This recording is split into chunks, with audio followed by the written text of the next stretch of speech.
যাচ্ছি একদম পাকিস্তান, মানে প্রথমে যাবে হচ্ছে আরব আমিরাত, এই যে এখানে দুবাই, এরপর দুবাই থেকে করাচি।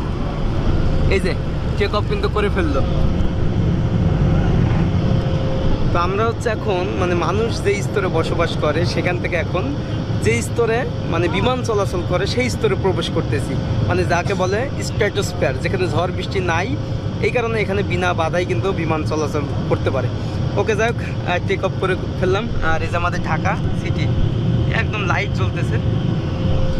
ওকে, আমরা যাই এবং আপনাদের সাথে শেয়ার করবো আরও অনেক ইনফরমেশন। এখন আমরা আছি 31,977 ফিট উপরে, আর 9,747 মিটার এবং 750 কিলোমিটার বেগে যাচ্ছে। একবার ভাবেন, 31,000 ফিট উপরে আছি আমরা, এবং এর স্পিড ঘন্টায় 760 কিলোমিটার।